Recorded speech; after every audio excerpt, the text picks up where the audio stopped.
তিন নম্বরে মারিয়াম আলাইহিস সালাম, আজীব একটা মহিলা, স্বামী ছাড়া তার পেটের ভেতরে সন্তান দিয়েছে কে? আল্লাহ। আবার উনার নামে কোরআনে একটা সূরা দিয়েছে কে? আল্লাহ। কি নাম? সূরাতু মারইয়াম, কাফ হা ইয়া আইন সাদ, যিকরু রাহমাতি রাব্বিকা আবদাহু যাকারিয়া। আল্লাহু আকবার। কি সুন্দর সূরা, কি অন্তমিল, কি চমৎকার ঘটনার বর্ণনা। উনার নামেও সূরা, উনার ফ্যামিলির নামেও সূরা, উনার আব্বার নাম ইমরান, মায়ের নাম হান্না বিনতে ফাখুজ। উনাদের ফ্যামিলিটা আল্লাহর কাছে এত প্রিয়, আল্লাহর একটা সূরা দিলেন ইমরানের পরিবারের সূরা। কোন সুবহানাল্লাহ। কোরআনের 3 নাম্বার সূরা, সূরাতু আলে ইমরান। কি নাম? সূরাতু। আবার কোরআনে আল্লাহ ওনাকে বলেছেন সিদ্দিকা, মানে সত্যবাদী নারী। আবার আল্লাহ বলেছেন ওয়ালাইসা যাকারু কাল উনসা, এটা এমন মেয়ে কোন পুরুষ এই মেয়ের মতো হতে পারে? ওনার মা হান্না বললেন, আল্লাহ আমার পেটে ছেলে না মেয়ে আমি জানি না, যখন মারিয়াম পেটে, আল্লাহ ছেলে হোক মেয়ে হোক বাইতুল মুকাদ্দাসের খাদেম হিসেবে তুমি কবুল করে নাও। আমার পেটে যা আছে তোমার জন্য মানত করে দিলাম। কিন্তু ভূমিষ্ঠ করার পরে দেখে মাইয়া, ভূমিষ্ঠ করার পরে দেখে কি? মেয়ে। ভাবছিল ছেলে, ছেলে হইলে খাদেম হবে, এখন মেয়ে। আল্লাহ বলে চিন্তা করো না, সাধারণ মেয়ে না, ওয়ালাইসা যাকারু কাল উনসা, এটা এমন মেয়ে কোন ছেলেরাও এই মেয়ের মতো হতে পারে। এই মেয়েকে দিয়ে দেওয়া হলো Baitul Maqdas, one of the major 3 mosques in Islam, ইসলামের সর্বশ্রেষ্ঠ 3টা মসজিদের একটা। এই বাইতুল মুকাদ্দাসের খাদেমা ছিল উনি। মসজিদ ক্লিন করতো আর ইবাদত করতো, ইবাদতে মশগুল হয়ে থাকতো, পাগল পাড়া হয়ে থাকতো, চক্ষু বন্ধ করে আল্লাহর কথা স্মরণ করত। মর্যাদা আল্লাহ এত বাড়িয়ে দিলেন, আনসিজনাল যত জান্নাতি ফল সব সামনে এসে হাজির হয়ে যেত। ওনার খালু জাকারিয়া এসে বলতেন আন্না লাকে হাদা, ও মারিয়াম এই ফল তো এই সিজনে ফিলিস্তিনে নাই, পাইলা কই? তিনি বলতেন হুয়া মিন ইনদিল্লাহ, রব্বুল আলামিন জান্নাত থেকে ফলের ব্যবস্থা করেছে। কোরআন সাক্ষী, আন্না লাকে হাদা, কোত্থেকে এই ফ্রুট পাইলা? আনসিজনাল, এটা তো এখানে নাই।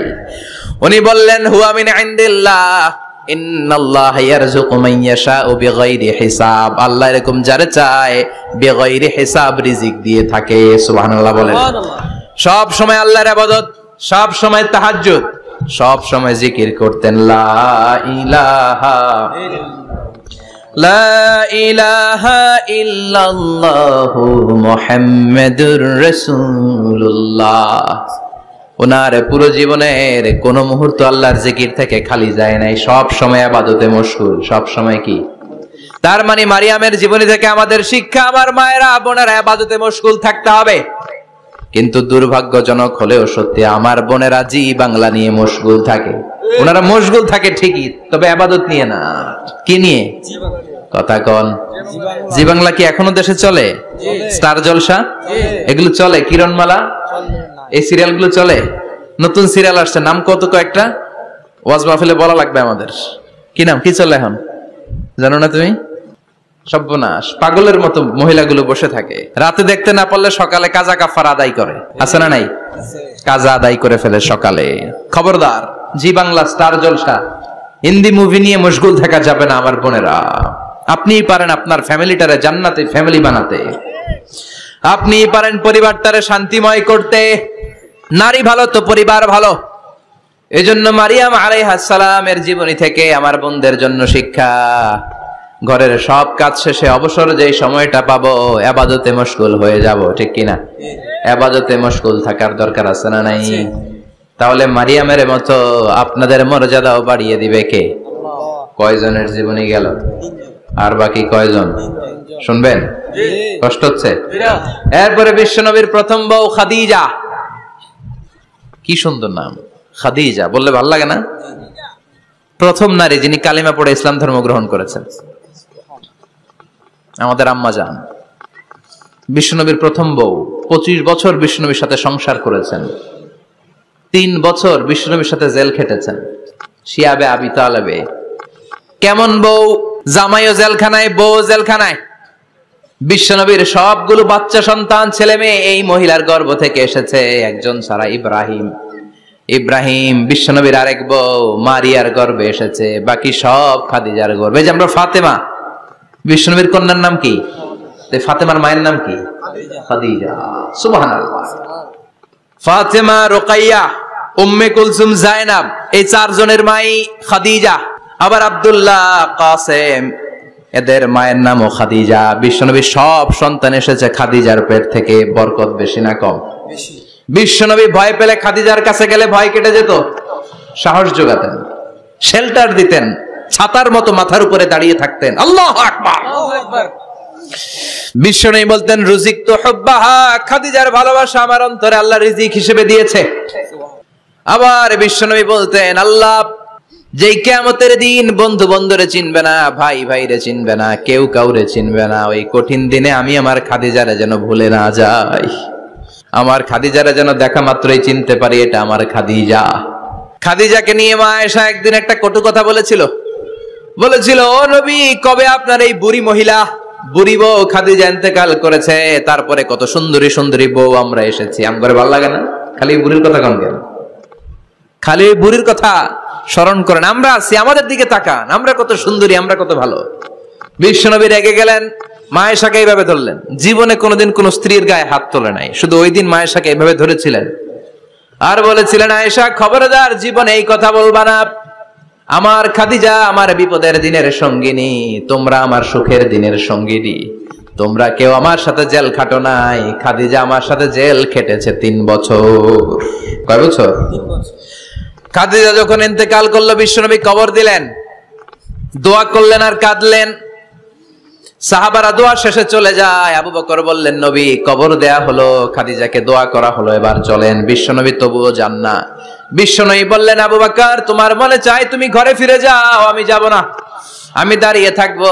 খাদিজার কবরের 3টা প্রশ্নের জবাব আমি বিশ্বনবী দিয়ে তারপরে ঘরে ফিরে যাব। সাইয়েদনা জিবরাইল এসে বললেন, নবী আর কান্না করবেন না, আর দাঁড়িয়ে থাকবেন না, আর বায়না ধরবেন না, বন্ধুর সাথে চলে যান। খাদিজার কবরের 3টা প্রশ্নের জবাব নিয়ে আপনার টেনশনের দরকার নাই। টেনশন কার? আপনি তাড়াতাড়ি চলে যান। আপনার স্ত্রী খাদিজা যদি কবরের 3টা প্রশ্নের জবাব দিতে কোনো ভুল করে ফেলে, আরশের উপর থেকে আল্লাহ নিজেই জবাব দিয়ে দিবে। আল্লাহু আকবার। কি মহিলা ছিল! বিশ্বনবীকে সবসময় আগলে রেখেছে, শেল্টার দিয়েছে, প্রতিভক্ত ছিল। খাবার নিয়ে বিশ্বনবীর জন্য এদিক সেদিক যেতেন, বিশ্বনবী না আসলে খেতেন না। বিশ্বনবীকে কলিজার চাইতো বেশি ভালোবাসতো, পতি যা বলবে তাই শুনতো। ও মায়েরা, খাদিজাতুল কুবরার জীবনী থেকে আপনাদের জন্য শিক্ষা হলো প্রতিভক্তি। কি ভক্তি? এখন প্রতিভক্তি নাই, আমরা করি নারী ভক্তি। এখন নারী নির্যাতন কমে গেছে বাংলাদেশে, বেড়ে গেছে পুরুষ নির্যাতন। কথা কন। এখন আমরা ভক্তি করা লাগে। আমরা ভক্তি না করলে ঘরে খাওয়ান নাই, এরকম ঝামেলা আছে না নাই? কথা বলেন। আপনাদের নাগাইশের মহিলারা অনেক ভদ্র, নাগাইশের মহিলারা নিশ্চয়ই পতিকে অনেক ভক্তি করে। মায়েরা, বোনেরা, আপনার স্বামী যদি আপনার উপর নাখোশ থাকে, আপনার ইবাদত আপনাকে বাঁচাতে পারবে না। বিশ্বনবী ফাতেমাকে বললেন, ফাতেমা তুমি বিশ্বনবীর মেয়ে হতে পারো, কিন্তু আলী যদি তোমার উপর নাখোশ থাকে, তোমার সব শেষ, সব শেষ। আবার বিশ্বনবী বললেন, আমি যদি এক আল্লাহ ছাড়া কারো সামনে মাথাটা নত করার বিধান দিতাম, এক আল্লাহ ছাড়া যদি কাউকে সেজদা করতে আমি বলতাম, আমি দুনিয়ার সব নারীদের বলতাম স্বামীর পায়ে সেজদা দিয়ে পড়ে থাকো। কি সম্মান আল্লাহ দিলেন স্বামীকে! আপনার জান্নাত আপনার স্বামীর ভেতরেই। স্বামীকে সন্তুষ্ট করেন, স্বামীর আনুগত্য করেন, দেখবেন ফ্যামিলিটা সুন্দর হবে। আর স্বামীরা স্ত্রীদেরকে ভালোবাসেন, স্ত্রীদেরকে ভালোবাসার গল্প শোনাবেন, দামি দামি শাড়ি কিনে দিবেন, তারপরে রাত্রিবেলা গান শোনাবেন। আধরাতে যদি ঘুম ভেঙে যায়, মনে পড়ে মোরে প্রিয়, চাঁদ হয়ে রব আকাশের গায়ে, বাতায়ন খুলে দিও। এই গানগুলো শুধু বউয়ের গান, শালীর গান না, বাবির জন্য না, চাচাতো বোনের জন্য না। উল্টা পাল্টা জায়গায় করলে গুনাহ আছে না নাই? স্ত্রীর সাথে প্রেম নিবেদন করেন, ভালোবাসা নিবেদন করেন, সংসারটারে শান্তিপূর্ণ করে দিবে কে? তার মানে খাদিজাতুল কুবরার জীবনী থেকে শিক্ষা কি? বললা গেছি কি শিক্ষা? প্রতিভক্তি। কি ভক্তি? স্বামীকে ভক্তি করা লাগবে, তা না হলে জান্নাত নাই। এরপরে বিশ্বনবীর একমাত্র কুমারী বউ নাম কি? আয়েশা। বিশ্বনবী বললেন, উরিতুকি ফিল মানামি সালাসা লায়াল, আয়েশা বিয়ের আগে তোরে কিন্তু আমি 3 বার স্বপ্নে দেখছিলাম। সুবহানাল্লাহ কইবেন না? সুবহানাল্লাহ। বড্ড খুশি হয়ে গেলেন আয়েশা। এরপরে বললেন 3 বার স্বপ্ন দেখার পরে তোমার ব্যাপারে মনের মধ্যে কেমন কেমন যেন ভালো লাগে। তারপরে একটা ছোট্ট কাগজের মধ্যে, জান্নাতি কাগজ, রেশমি কাপড়ের মধ্যে তোমার চেহারাটা এনে জিব্রাইল বললেন দেখেন নবী কেমন লাগে। আমি কইলাম ভালো লাগে। কার মেয়ে? আপনার বন্ধু আবু বকরের মেয়ে, বিয়ে করবেন নাকি? বিশ্বনবী বললেন ও জিব্রাইল, তুমি যদি ঘটক হও, আল্লাহ যদি হয় কাজী, আমি মুহাম্মদ বিয়েতে রাজি। সুবহানাল্লাহ। সুবহানাল্লাহ পড়েন। সুবহানাল্লাহ। বিয়ে হয়ে গেল, কিন্তু ঘরে দামি ফার্নিচার নাই, টাকা পয়সাও তেমন নাই, কিন্তু আছে খালি সুখ। আছে কি? যেটা টাকা দিয়ে কিনা যায়, টাকা দিয়ে বাড়ি কিনা যায়, গাড়ি কিনা যায়, সুখ কিনা যায় নাকি? টাকা দিয়ে বিছানা কিনা যায়, বালিশ কিনা যায়, ঘুম কিনা যায় নাকি? কথা বলেন। এজন্য সুখ দেয়ার মালিক কে? আল্লাহ। দোকানে সুখ পাওয়া যায়? নাগাইশ বাজারে তো সুখ বেছে না, বেচতে নিয়ে যাইতাম আজকে গাড়িতে করে। সুখ বেছে? কথা কন। সুখ পাওয়া যায় না। সুখ দেয়ার মালিক একজন, তিনি কে? আল্লাহ। মা আয়েশা একমাত্র কুমারী বউ, আদর করে তিনি ডাকতেন হুমায়রা, আবার মাঝে মাঝে ডাকতেন ইয়া আইশু। আয়েশা না, আয়েশু সংক্ষেপ। এত ভালোবাসতেন মা আয়েশাকে। মা আয়েশা গ্লাসের যেই জায়গা দিয়ে পানি খেতেন, বিশ্বনবী ওই জায়গায় মুখ লাগিয়ে পানি খেত। মা আয়েশা গোশতকে হাড্ডি ফেলে দিলে বিশ্বনবী ওই হাড্ডিটা নিয়ে চষতে শুরু করে দিত। সুবহানাল্লাহ। এক বালতি থেকে পানি নিয়ে দুইজনে গোসল করত। আবার বিশ্বনবী মাঝে মাঝে বায়না ধরতো, মাঝে মাঝে রাগও করত। সুবহানাল্লাহ কোন। সুবহানাল্লাহ। স্বামী স্ত্রীর মধ্যে একটু রাগ আছে না নাই? আছে। রাগ থাকলে ওইটারে আবার ভালোবাসায় পরিণত করে দেয় কে? আল্লাহ। রাগ না থাকলে ভালোবাসা তো ভালোবাসাই না। রাগ থাকতেই হবে, তাইলে ভালোবাসার মর্ম বোঝা যায়। চিল্লায় বলেন ঠিক কিনা? ঠিক। ক্ষুধা না থাকলে খাবারের মর্যাদা বোঝা যায় না। সারাদিন পেট ভরা, খাওয়ার মজা বুঝবেন? ক্ষুধা, প্রচন্ড ক্ষুধা, তৃষ্ণার্ত, লেবুর শরবত পাইলে অমৃতের মতো লাগবে। প্রচন্ড ক্ষুধা, হাজি বিরিয়ানি পাইছেন 1 প্লেট, ইচ্ছে মতো খাবেন, কিন্তু পেট ভর্তি, হাজি বিরিয়ানি খাওয়া যাবে? এজন্য রাগ না থাকলে ভালোবাসা যে কত দামি, ভালোবাসা যে আল্লাহর পক্ষ থেকে কত বড় নেয়ামত বোঝা যায় না। মাঝে মাঝে মা আয়েশা রাগ করতেন, শুনতেছেন? জি। বিশ্বনবী বলেন আয়েশা কখন তুমি রাগ করো, কখন তুমি আমারে ভালোবাসো আমি বুঝি। সুবহানাল্লাহ পড়েন। সুবহানাল্লাহ। মা আয়েশা বললেন কেমনে বুঝেন? বিশ্বনবী বললেন যখন তুমি রাগ করো তখন নামাজের পরে দোয়ার মধ্যে বলো, ও ইব্রাহিম আলাইহিস সালামের আল্লাহ, আপনি আমার উপর দয়া করেন। তার মানে তুমি রাগ করে আছো, আমার নাম নাও নাই। আর যখন আমার উপর খুশি থাকো, নামাজের পরে দোয়াতে বলো, মুহাম্মদ সাল্লাল্লাহু আলাইহি ওয়াসাল্লামের আল্লাহ, আপনি আমাদের উপর রহমত করেন। তার মানে খুশির সময় তুমি আমার নাম নাও, রেগে গেলে অন্য নবী দেয়া দোয়া সেরা দাও, রেগে গেলে আমার নামটা নাও না। মা আয়েশা বলে নবী গো, আমি তো শুধু নামটাই মুখ দিয়ে নেই না, কিন্তু কলিজা থেকে তো আপনারে বাদ দিতে পারি না। আল্লাহু আকবার। আল্লাহু আকবার। কি ভালোবাসা! মা আয়েশা বলতেন আমি যখন বিশ্বনবীর সাথে শীতের রাতে এক ল্যাপের নিচে ঘুমাতাম, তখনও জিব্রাইল ওহী নাজিল করত। সুবহানাল্লাহ নাই? সুবহানাল্লাহ। কোন স্ত্রীর সাথে অন্তরঙ্গ বসবাসের সময় কোরআনের ওহী নাজিল হতো না। একমাত্র মা আয়েশার সাথে যখন এক বিছানার এক ল্যাপের নিচে দুইজন শুয়ে আছে, কোরআনের আয়াত নাজিল করছে কে? আবার মা আয়েশা বলছেন আমার কারণে ও মুসলিম উম্মাহ তোমরা তায়াম্মুমের বিধান পেয়েছো। ফাতায়াম্মামু সাঈদান তাইয়্যিবা। মা আয়েশা একটা যুদ্ধে গিয়েছিলেন, যুদ্ধ থেকে ফেরার পথে মা আয়েশার গলার লকেট নাই। মাঝে মাঝে হয় না, মহিলা গলার লকেট পায় না, পুরা বাড়ি আগুন করে ফেলাইছে, লকেট নাই, লয়ে গেল রে, নিয়ে গেল রে, হারাইলাম রে। মা আয়েশার লকেট নাই। লকেট হারানোর পরে মা আয়েশা কান্নাকাটি। বিশ্বনবী বললেন থামো। অনেকক্ষণ থামার পরে লকেট খুঁজে পায় না, সবাই খোঁজাখুঁজি, লকেট কই, লকেট কই, লকেট খুঁজে পায় না। ওদিক দিয়ে মাগরিবের নামাজের সময়ও শেষ, নামাজের সময় শেষ। আর যেই জায়গায় লকেট খোঁজার জন্য থামা হয়েছে ওই জায়গায় আবার পানি নাই, পানি সামনে, পানির দিকেও যেতে পারে না, লকেটও খুঁজে পায় না, নামাজও পড়া যায় না। সব সাহাবীরা মিছিল শুরু করছে, আবু বকর রে ধর, ধর ধর, আবু বকর রে ধর। আবু বকরের মেয়ের কারণে নামাজ আমাদের চলে যাচ্ছে। সাইয়েদনা আবু বকর ঘটনা বেসামাল দেখে আয়েশার কাছে গেল, যে দেখে বিশ্বনবী মা আয়েশার কোলের মধ্যে ল্যাপের মধ্যে মাথা দিয়ে শুয়ে আছে। রাগের চোটে বুখারীর বর্ণনা, আঙ্গুল নিয়ে মা আয়েশার পেটের মধ্যে দিল এক খোঁচা। লকেট হারাইলি কেন ক? তোর জন্য বাইরে মিছিল চলে, তোর জন্য বাইরে সব সাহাবারা বলে নামাজ পড়তে হবে, সময় নাই। ও আবু বকর, আপনার মেয়ের কারণে এই কাণ্ড। খাসরা মানে কুমর। আবু বকর মা আয়েশার খাসরাতে এত জোরে গুতা মেরেছেন, মা আয়েশা বললেন এই গুতার কারণে আমি অনেক দূরে চলে যাওয়ার কথা ছিল ব্যথার চোটে, কিন্তু যাই নাই, কারণ কোলে কে? কোলের মধ্যে বিশ্বনবীর মাথা। নড়ে গেলে বিশ্বনবীর ঘুম ভেঙে যাবে, ব্যথাটা হজম করেছি, নড়ি নাই। আল্লাহ তখন আয়াত নাজিল করলেন, ফালাম তাজিদু মাআন ফাতায়াম্মামু সাঈদান তাইয়্যিবা। ও সাহাবারা, মিছিল বন্ধ করো। কোন নারীর বিরুদ্ধে মিছিল করো? এই নারীর সাথে তো বিয়ে আমি সরাসরি বিশ্বনবীর দিয়েছি। যাও, ওজুর জন্য টেনশনে ছিলা, টেনশনের দরকার নাই। আয়েশার কারণে আজকে নতুন করে একটা বিধান দিলাম, আজ থেকে যদি ওজুর পানি না পাওয়া যায়, বালুর মধ্যে 2 হাত বাড়ি মেরে তায়াম্মুম করো, নামাজ পড়ে নাও, কবুল করে নিবে কে?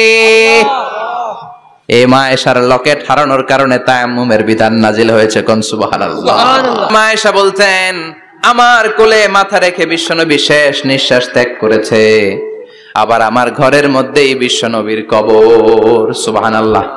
বিশ্বনবীর কবরটা কিন্তু মা আয়েশার ঘরের মধ্যে। এখনো বিশ্বনবীর কবর যেই জায়গায়, এই জায়গায় মা আয়েশার ঘর ছিল। সুবহানাল্লাহ। কোন 2210টি হাদিস বর্ণনা করেছেন। কত? কথা কয় না, 2210টা। ফ্যামিলির হাদিস বর্ণনার জন্য মা আয়েশাকে আল্লাহ তাআলা বিশ্বনবীর ট্যাপ রেকর্ডার বানিয়ে পাঠিয়েছেন। যাই বিশ্বনবী বলতেন, ট্যাপ রেকর্ডের মতো রেকর্ড করে সব সাহাবীদের কাছে বর্ণনা করতেন। কত কবিতা উনি নিজে জানতেন, নিজেই জানে না। কত মাসালা যে জানতেন তার কোনো হিসাব নাই। ইলমুল ফারায়েজ, বাপ মরলে ছেলে মেয়ে থাকলে কে কতটুকু সম্পদ পাবে, মা আয়েশার চেয়ে এই বিধান মদিনায় কেউ জানতো না। বিশ্বনবীর ইন্তেকালের পরে সাহাবাদের মধ্যে কোনো মাসালা নিয়ে কনফিউশন হলে সব সাহাবারা আম্মা জান আয়েশার কাছে এসে সলিউশন নিয়ে যেতেন। সুবহানাল্লাহ। কোন বিশ্বনবী যা বলেছেন সব মুখস্থ রেখেছেন, সব জ্ঞানের কথা ছড়িয়ে দিয়েছেন, সব সময় পড়াশোনা করতেন। সুবহানাল্লাহ। তার মানে মা আয়েশার জীবনী থেকে আপনাদের জন্য শিক্ষা হচ্ছে জ্ঞানার্জন। জ্ঞানানুরাগী হতে হবে। কি হতে হবে? জ্ঞানানুরাগী। বুখারীর বঙ্গানুবাদ পাওয়া যায়, কোরআনের বঙ্গানুবাদ পাওয়া যায়, ইসলামিক অনেক ভালো ভালো রাইটারের বই পাওয়া যায়, ঠিক কিনা? এগুলো পড়ার দরকার আছে না নাই? অনেকে বলে, হুজুর আমার ছেলেটা মোবাইল ছাড়া কিছু বোঝে না। কি কয়? মোবাইল ছাড়া কিচ্ছু বোঝে না। হুজুর মোবাইল দিলে ঠান্ডা, মোবাইল নিলে কান্দে, এরকম আছে না নাই? এর কারণ হাজব্যান্ড ওয়াইফ দুইটার কাছে সবসময় মোবাইল। কথা কন। বাবার কাছেও মোবাইল, মায়ের কাছেও মোবাইল, তো ছেলে মোবাইলের জন্য কাঁদবে না তো কি করবে? বাবার হাতেও যদি বই থাকে, মায়ের হাতেও যদি বই থাকে, ছেলে মোবাইল চাবে নাকি? ছেলেও চাবে বই, ছেলে চাবে কি? কথা বুঝতে পেরেছেন? এজন্য জ্ঞান অনুরাগী হতে হবে মা আয়েশার মতো। মা আয়েশা 2210টা হাদিস মুখস্থ করেছে, আপনি কয়টা করছেন? উনি পারলে আপনি পারবেন না কেন? মায়েরা শুনতেছেন তো? আশা করি আপনারা শুনতেছেন। তাহলে মা আয়েশার জীবনী থেকে আমরা শিক্ষা পেলাম, জ্ঞান চর্চা করতে হবে। সর্বশেষ কোন নারী? কথা কন।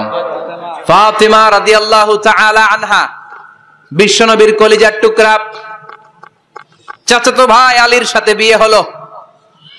আলী যখন প্রস্তাব দিল ফাতেমার কাছে, যে বলে, ও ফাতেমা রাজি আছো কিনা? চুপচাপ, কথা কয় না। বিশ্বনবী বুঝলেন রাজি, দুইজনকে বিয়ে পড়িয়ে দিলেন। বিয়ে পড়িয়ে দুইজনকে দাঁড় করিয়ে দিয়ে বিশ্বনবী ওযু করলেন। ওযু করার পরে সামান্য কিছু ওযুর পানি ছিল, আলীর মাথার মধ্যে ছিটিয়ে দিলেন, বরকতের পানি। সুবহানাল্লাহ কইবেন না? সুবহানাল্লাহ। ওযু করে সাইয়েদনা আলীর মাথার মধ্যে ছিটিয়ে দিলেন আর দোয়া করে দিলেন, বারাকাল্লাহু লাকুমা ওয়া বারাকা আলাইকুমা ওয়া জামাআ বাইনাকুমা ফি খাইর। আল্লাহ তোমাদের দুইজনকে বরকত দিয়ে দাম্পত্য জীবন শুরু করার তৌফিক দান করুক। আবার দোয়া করলেন, আল্লাহুম্মা বারিক লাহুমা ফি বিনাইহিমা, ওদের সম্পর্কে বরকত দেন। ওয়া নাসালিহিমা শিবলিহিমা, ওদের গর্ভে যে সন্তান আসবে এগুলোর শ্রেষ্ঠ সন্তান বানান। 1 বছরের ব্যবধানে ঘরটাকে আলোকিত করে প্রথম সন্তানের জন্ম হাসান। সুবহানাল্লাহ। হাসান রে বিশ্বনবী এত আদর করেছেন, বিশ্বনবীর কাছ থেকে এত আদর কেউ কোনোদিন পায় নাই। হাসান রে বিশ্বনবী ডাকতেন লুকা। বুখারীর বর্ণনা। শব্দটা কি? লুকা মানে পিচ্ছি। ছোট বাচ্চাদেরকে আপনারা কি কন? আরে পিচ্ছি তো আমি কইছি, আপনারা কি কন? নাগাইছে কি বলেন? বাচ্চা বলেন, বাবু বলেন, আর কিছু কি বলেন? আর আর কিছু নাই। তাহলে এই যে বাবু পিচ্ছি, হ্যাঁ, এই বাবু পিচ্ছি আরবি হচ্ছে লুকা। বিশ্বনবী ফাতেমার ঘরে এসে বলতেন, আইনাল লুকা, পিচ্ছিটা কই রে? আমার হাসান কই, আমার নানা ভাই কই? আর বিশ্বনবীর আওয়াজ শুনলে হাসান এসে বিশ্বনবীর কাঁধে, আল্লাহু আকবার, আল্লাহু আকবার। বিশ্বনবী বলতেন, ফাতেমা আমার কলিজার টুকরা, যে ফাতেমারে কষ্ট দেয় সে আমারে কষ্ট দেয়, ফাতেমারে আনন্দ দেয় মানে আমি বিশ্বনবীরে আনন্দ দেয়। এই ফাতেমা সব সময় পর্দায় থাকতেন, দিনের বেলা বেরোতেন না, সারা দিনে টয়লেট করতেন একবার, সেটাও করতেন রাত্রে, যাতে দিনের বেলা কেউ তারে না দেখে। কি ব্যালেন্স লাইফ, কি ব্যালেন্স লাইফ! রাতে একবার টয়লেটে যাওয়া মানে কি সারাদিন খাওয়া দাওয়া এরকম ব্যালেন্স করে করতেন। কেউ দেখতে পারে নাই ওনারে, কেমন ছিল কেউই জানতো না। এমন ভাবে চলাফেরা করতো, কোনো পুরুষদের সামনে দিয়ে কখনো যেতেন না। এজন্য ইন্তেকালের আগে আলীকে বললেন, আলী, বিশ্বনবীর ওসিয়ত অনুযায়ী কিছুদিন পরে আমি আমার বাবার সাথে সাক্ষাৎ করব। ইন্তেকালের সময় বেশি লোক আমার জানাজাতে আসার দরকার নাই, নিজেরা দোয়া করে দিলে চলবে। আর আমার জানাজার খাটিয়ার উপর দিয়ে বিশাল একটা বোরকা দিয়ে দিও। এটার আরবিতে বলে নাউশ। কি বলে? এই প্রথম কোন নারী তার খাটিয়ার উপরে নাউশ ব্যবহার করেছে, জন্য এটাকে বলে সুন্নাতু ফাতিমা, ফাতেমার সুন্নাত। সাইয়েদাতুনা ফাতেমার আগে কেউ জানাজার খাটিয়াতে নাউশ ব্যবহার করে নাই। আল্লাহু আকবার, আল্লাহু আকবার। আলীকে বলে গেলেন, আলী, অল্প কয়েকজন পুরুষ নিয়ে জানাজা দিও, বেশি মানুষের কাছে আমার নিও না। দুনিয়ার বুকে আমি লুকিয়ে লুকিয়ে চলতাম, মরার পরে লুকিয়ে লুকিয়ে আল্লাহর কাছে চলে যেতে চাই, পুরুষদের সামনে আমার নিও না। ও মা, এই ফাতেমার জীবনী থেকে আপনার জন্য শিক্ষা হলো পর্দা। সব সময় পর্দাটা দেহে থাকার দরকার আছে না নাই? রাজি আছেন তো? তাহলে এই 6 জন নারীর জীবনে যদি আমার মায়েরা পড়ে, আমার মায়েরা বোঝে, ওই মায়েরা বিপদগামী হতে পারে নাকি? হতে পারে। তাহলে 6 জনের আবার রিভাইজ করে চলেন। প্রথমে বললাম কার কথা? হাজার। হাজারের জীবনী থেকে শিক্ষা কি? আল্লাহর উপর তাওয়াক্কুল। 2 নম্বরে বললাম কার কথা? আসিয়ার কথা। আসিয়ার জীবনী থেকে শিক্ষা হলো ইমানের পথে অবিচল থাকতে হবে, ঠিক কিনা? তারপরে মারিয়ামের জীবনী থেকে শিক্ষা হলো সব সময় ইবাদতে মশগুল। খাদিজার জীবনী থেকে শিক্ষা হলো প্রতিভক্তি, স্বামীর প্রতি আনুগত্য। মা আয়েশার জীবনী থেকে শিক্ষা হলো জ্ঞান অর্জন করতে হবে কার খুশির জন্য। আর ফাতিমার জীবনী থেকে শিক্ষা হলো সব সময় পর্দা গায়ের মধ্যে থাকার দরকার আছে না নাই? মানতে রাজি আছেন? এই 6 জনের জীবনী গ্রন্থ কিনা যাবে না? কিনতে রাজি আছেন তো? কথা কয় না? সবাই রাজি? নারীদের জন্য জান্নাতে যাওয়া সহজ, a very easy way. Our beloved Prophet Muhammad has prescribed a very easy way to enter the paradise for the women. নারীদের জন্য জান্নাতে যাওয়ার সহজ শর্টকাট। মায়েরা আবার কান খাড়া করেন খরগোশের মতো, শর্টকাট বলে দিয়ে যাই। আল মারআতু ইযা সাল্লাত খামসাহা, বিশ্বনবী ফরমান 4টা কাজ যে নারী দুনিয়ার বুকে করবে, ওই নারীর জন্য জান্নাতের 8টা দরজা খুলে দিবে কে? আল্লাহ। 1 নম্বর, আল মারআতু ইযা সাল্লাত খামসাহা, 5 ওয়াক্ত নামাজ যে মেয়েরা পড়বে, সামাত শাহরাহা, যারা রমজানের রোজা রাখবে, আতাআত বালাহা, স্বামীর আনুগত্য করবে, হাফিজাত ফুরুজাহা, লজ্জাস্থানের হেফাজত করবে। এই 4টা কাজ যে নারীরা করবে, 8টা জান্নাতের দরজা তাদের জন্য খুলে দিবে কে? আল্লাহ। সহজ হয়ে গেল না? মাত্র 4টা। কয়টা? 4টা। আরো জোরে বলেন, কয়টা? 4টা। মাত্র 4টা কাজ। আর কিছু কাজ করতে বিশ্বনবী নিষেধ করেছেন। জামার উপর দিয়ে পারফিউম মেখে যেতে নিষেধ করেছেন মুহাম্মদ সাল্লাল্লাহু আলাইহি ওয়াসাল্লাম। আইয়ুমা ইমরাআতিন ইস্তাআতারাত, যেই মহিলারা পারফিউম মেখে বের হলো পুরুষদের দৃষ্টি আকর্ষণের জন্য, কিয়ামতের দিন জিনাকারিনীদের কাতারে ওদেরকে দাঁড় করাবে কে? আল্লাহ। অনেক মহিলারা আছে ঝাঁঝালো পারফিউম দেয়, আছে না? টেম্পুর মধ্যে বসাই যায় না, না? সিএনজিতে বসছেন, এদিকে বসছে খালাম্মায়, হায় হায়। মায়েরা খেয়াল করে শুনেন, আপনাদের ড্রেস কেমন হবে? নাম্বার 1, আপনার পুরো দেহটা ঢাকা থাকতে হবে। যে ড্রেস পরবেন, you should cover your whole body. শুধু হাতের এই 2 কবজি আর চেহারা খোলা রাখতে পারবেন, তবে চেহারা ঢেকে রাখা উত্তম। একজন মহিলা বোরকা পরছে কিন্তু চেহারা খোলা, তার হেজাব হয় নাই, পর্দা হয় নাই, এটা বলা যাবে? কিন্তু উত্তম হচ্ছে চেহারা ঢেকে রাখা, কারণ চেহারা সৌন্দর্যের রাজধানী। Face is the capital of beauty, ঠিক কিনা? চেহারা দেখলাম তো সব বোঝা গেল, ঠিক কিনা? কেমন মাধুর্যতা আছে, দেখতে কেমন সুন্দরী কিনা সব বোঝা যায়। এজন্য চেহারাটাও ঢেকে রাখবেন, চোখটা খোলা রাখবেন। বিশ্বনবীর স্ত্রী উম্মে সালামা বলে, দেখার জন্য আমার দুই চোখের দরকার নাই, লাগবে এক চোখ। উনি আরেক চোখের মধ্যে আরেক কাপড় দিয়ে রাখতেন, এমনি তাকাইতেন। সাহাবারা বলতেন, উনারা দেখলে আমরা দিতাম দৌড়, ভয় লাগতো। চোখ একটা দেখা যায় আর একটা খোলা, উনারা দেখে আমরা এদিক সেদিক পালিয়ে যেতাম। আবার অনেক মহিলারা পা ঢাকে না, পা কিন্তু পর্দার অন্তর্ভুক্ত। সব সময় মেয়েরা পা মোজা পরে বেরোতে হবে, পা দেখানো যাবে না। হাদিসে এসেছে শুধু হাত এতটুকু, পা কিন্তু পর্দার অন্তর্ভুক্ত। উম্মে সালামা বললেন, ইয়া রাসূলুল্লাহ, আমরা তো হাঁটতে গেলে অনেক সময় পা দেখা যায়। বিষ্ণু বললেন, তাই? তাহলে এক বৃহৎ নিচ দিয়ে কাপড় বাড়াও। উম্মে সালামা বললেন, জোরে হাঁটলে তো তারপরও দেখা যাবে। বিষ্ণু বললেন, এক হাত বাড়াও, ধুলাবালি সহ টানবা, তারপরও পায়ের 1 ইঞ্চি দেখানো যাবে। তাহলে ড্রেস কোডের প্রথম নিয়ম হচ্ছে পুরো দেহ ঢাকবেন। 2 নম্বরের নিয়ম, পোশাক ঢিলে ঢালা হবে না টাইট ফিটিং? আরো জোরে বলেন। আছি আমরা কোন জামানায়, লাজ শরম গেছে হারায়, পাতলা শাড়ির বাহার, পাখি ড্রেস লেহেঙ্গা, পোশাক দেখে নারীর লাজে মরে যাই। হায় হায়, আছি আমরা কোন জামানায়, লাজ শরম গেছে হারায়। ঠিক কিনা? লাজ শরমের বালাই নাই। ঢিলে ঢালা হবে, টাইট ফিটিং হতে পারবে না।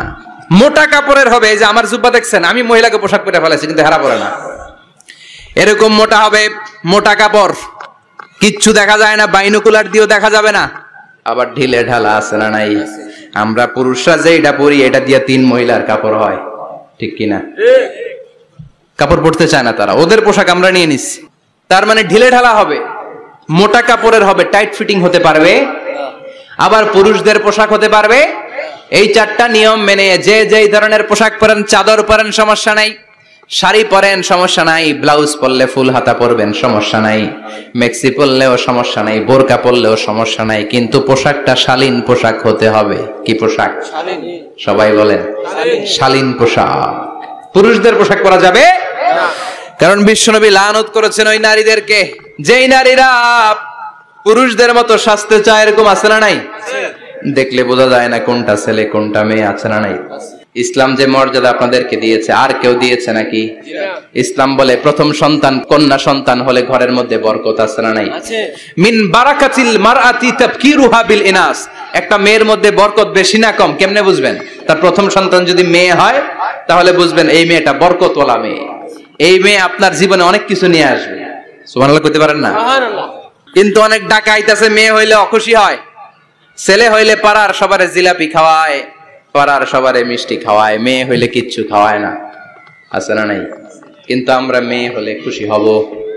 কার কার প্রথম সন্তান মেয়ে? হাত তোলেন। হ্যাঁ, অনেকে আছে তো মাশাআল্লাহ, আপনারা অনেক বরকতময়, আলহামদুলিল্লাহ, হাত নামান। আমারও প্রথম সন্তান মেয়ে, তিনটাই ভাইয়া, জান্নাত একটা আমার দিয়েন।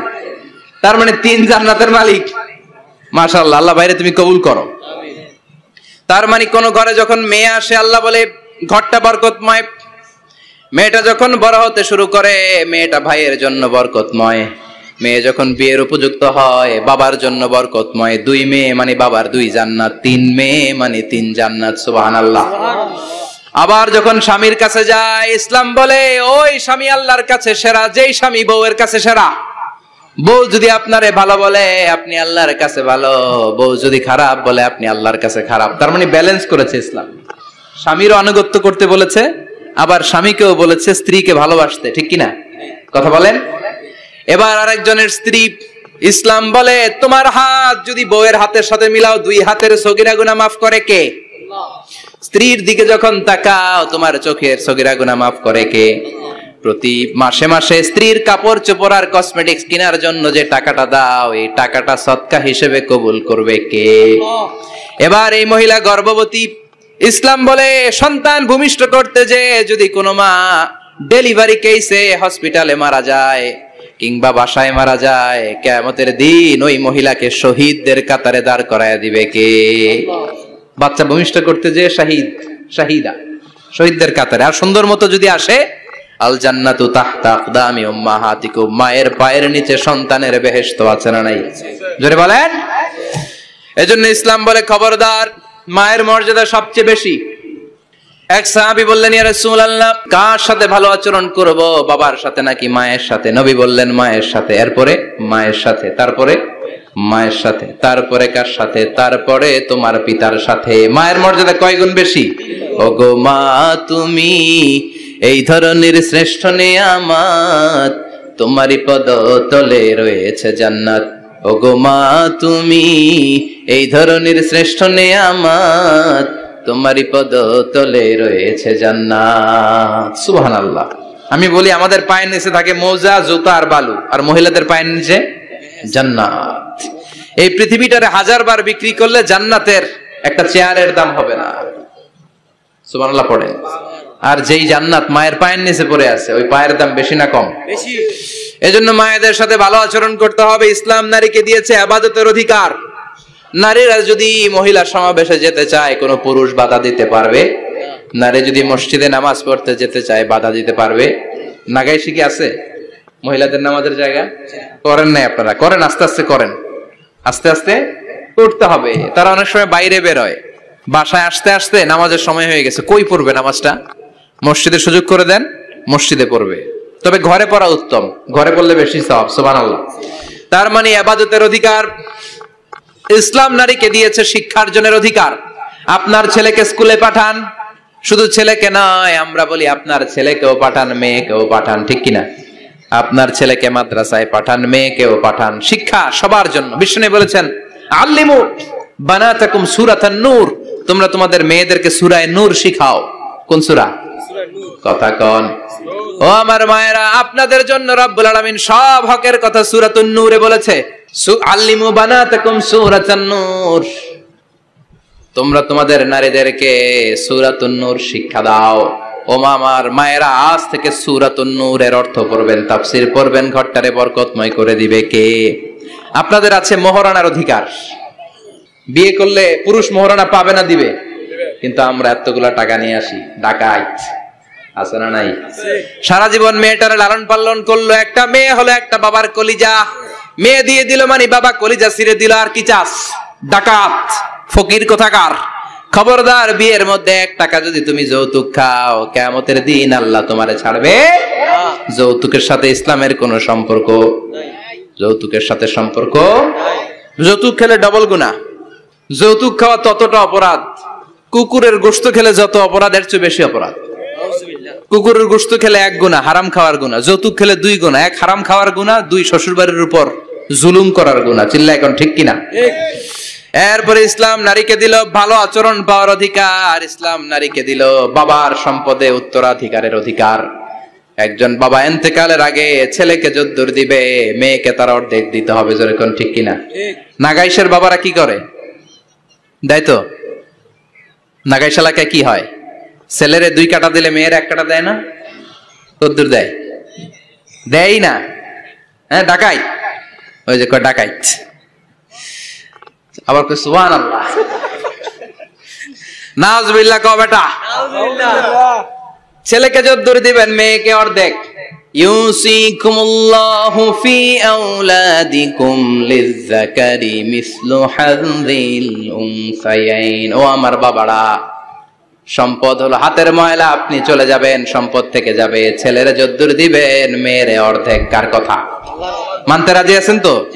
একজন প্রশ্ন করেছে যে অনেক মেয়েরা ডিজাইন করা বোরকা পরে, এত ডিজাইন করে যে তাকিয়ে থাকতে মনে চায়। মানে বোরকা পরার কারণে আরো বেশি তাকায় থাকতে মনে আছে, এরকম ঝামেলা আছে না? নাই না।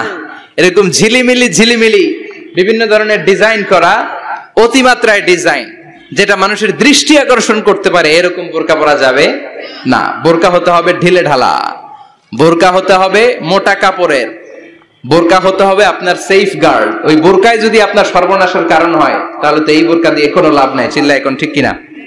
আসসালামু আলাইকুম রাহমাতুল্লাহ। হুজুর, দত্তক পালার সুবিধা সম্পর্কে বা লাভ সম্পর্কে কিছু বললে ভালো হতো।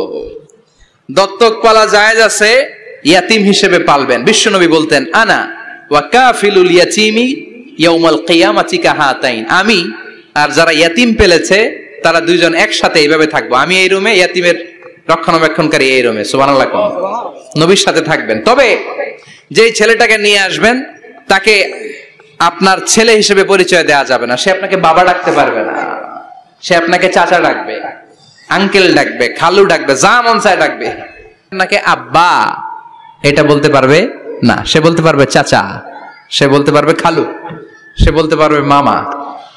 আমার বোনেরা, আপনাদের জন্য যা বলেছি কেফায়া, নাকতাফি বিহাদাল কাদার, এতটুকুই আমি যথেষ্ট মনে করি। এজন্য এই 6 জন নারীর জীবনী আমাদেরকে জানতে হবে, আমাদেরকে হেজাব পালন করতে হবে আমাদের সিকিউরিটির জন্য। ইসলাম আমাদেরকে যে অধিকার দিয়েছে কেউ দেয় নাই, ইসলাম যে বিধান দিয়েছে আমাদের ভালোর জন্যই দিয়েছে, ঠিক কিনা? আল্লাহ আমাদের সবাইকে কথাগুলো বুঝার ও আমল করবার তৌফিক দান করুক। আমরা পড়ি আমিন।